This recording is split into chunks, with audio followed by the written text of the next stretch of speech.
Welcome back to Crypto Meets AI. Jerry here with an update for you. Do me a favor, friends. Smash that like button, hit subscribe, and comment down below. Now let's get into this. Take the path down for XRP to become a legal tender and eventually a global reserve currency. It's not fantasy. It's a sequence of logical, structural, and economic events that are already unfolding. Here's the case. XRP becomes regulated settlement infrastructure once banking charters approvals, clarity frameworks, and ETF structures finalized. XRP transitions from a speculative asset into a regulated liquidity instrument. When jurisdictions recognize XRP as a compliant cross-border settlement rail, they'll create legal foundation that allows it to be used in payment flows alongside fiat. Government adopts faster, cheaper rails for wholesale settlement. Countries under debt pressure, currency volatility, or capital flight need a neutral, instant, low-cost settlement layer. XRP fits that requirement better than any other major digital asset and is already plugged into financial institutions, correspondent banks, and liquidity hubs. Once the government uses XRP as an internal cross-border settlement mechanism, it automatically becomes legal tender for specific government functions. Central banks adopt synthetic CBDC models instead of building trillions worth of infrastructure. Smaller and mid-tier nations will adopt synthetic CBDC models where they hold local fiat reserve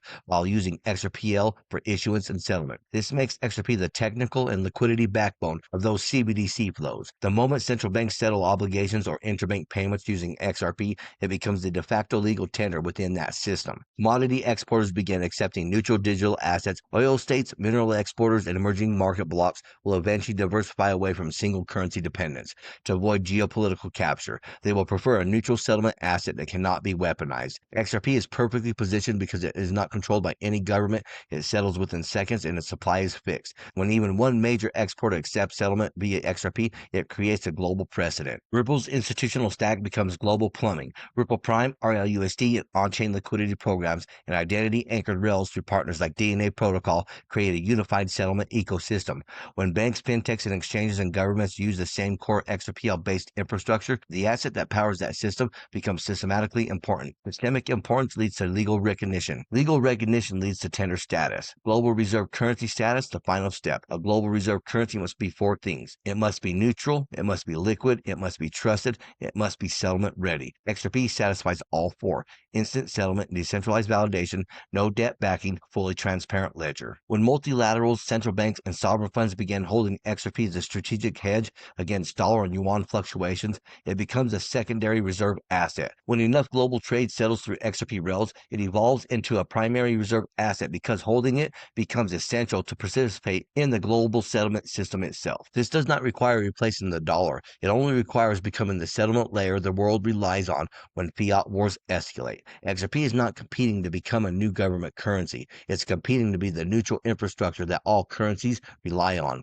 When that happens, reserve status is not a question of if, it becomes a matter of course. And Scott Bassett just teased a pre-Christmas shocker. There's a very good chance the president will make an announcement before Christmas. Markets are not priced in for this. If price is bullish, rate cuts, economic shift, or policy pivot, risk assets could ignite instantly. Strap in. December might be bigger than anyone expects. You might begin in December to remember, my friends. Andrew, I'm still got one interview left, so I don't think it would be prudent to give any hints. And I think that there's a very good chance that the president will make an announcement before Christmas. But it's his prerogative whether it's before the Christmas holidays in the New Year's.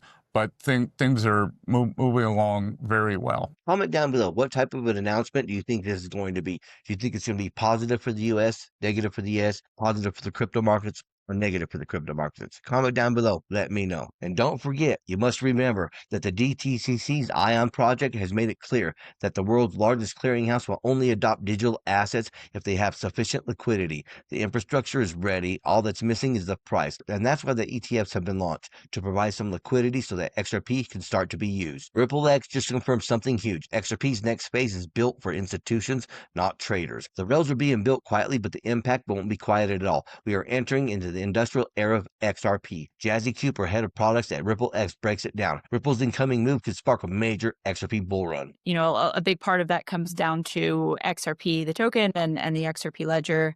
We're looking to bring more of that business and more of that volume onto the XRP ledger over time. I think what's required is new innovations in compliance and new protocols to be able to support that activity in a way that is compliant with regulation. So that's something we're continuing to work on the product side. And Yeah, in terms of DeFi, I think a lot of DeFi has been seen as the use cases that exist today, which is a lot of speculative trading, perps trading, yield farming. I like to think of DeFi just purely as decentralized finance, so bringing finance onto blockchain-based rails as opposed to traditional rails. And so stablecoin payments, cross-border payments is definitely a big focus for us on the XRP Ledger side within that area of on-chain finance. I'm not sure if you've all noticed, but XRP was never created for retail. It was never meant for retail to have in the first place. XRP supply shock alert. Exchange balances collapsed 45% in just 60 days. Fresh data shows total XRP in all exchanges has fallen from 3.95 billion to just 2.6 billion since September. That's 1.35 billion XRP removed from public order books in just 2 months. This is the sharpest drop in years, and it's happening exactly as ETF demand begins to build. September 21st, 3.95 billion XRP on exchanges. November 27th, 2.6 billion XRP on exchanges, a 45% collapse in all available sell-side liquidity.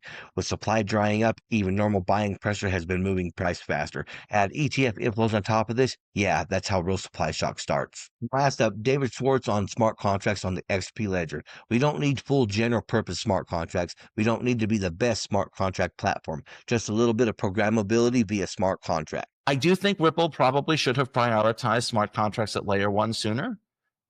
We didn't. We were more skeptical, and I think the big thing that we missed was that small steps would be useful. That we didn't have to be the best platform for smart contracts, and people would still be able to use those smart contracts both to distinguish their features, implement their business logic, and to tie existing features together. An AMM is great, but if it's not connected to anything else, it's not as great. It's nice to be able to sort of connect things together with business logic, distinguish functions, because today developers, if they want to build in the XRP Ledger space, they either have to build XRP Ledger features, which has a massive barrier to entry, and then, get them accepted by amendment, which is, extremely difficult. And it has to be something with mass appeal. Or basically all they can build are wallets and user interfaces. Now, wallets and user interfaces are important, but it's hard to build a business around a wallet or a user interface. And if you can distinguish your actual financial products on chain, that makes it, a much better experience and a much better platform for them to develop on. I have to admit, I actually respect him a little bit more just because he was able to admit they should have focused on smart contracts sooner. That right there just makes me respect so much more. Well, that's what I have for you folks. Until next time, stay savvy, stay stacking, and I'll catch you in the next one. If you enjoyed this, smash that like button, hit subscribe, and comment down below. And if you want more crypto deep dives, check out our videos right here on Crypto Meets AI. Thank you for watching. Remember to always do your own research. This is not financial advice.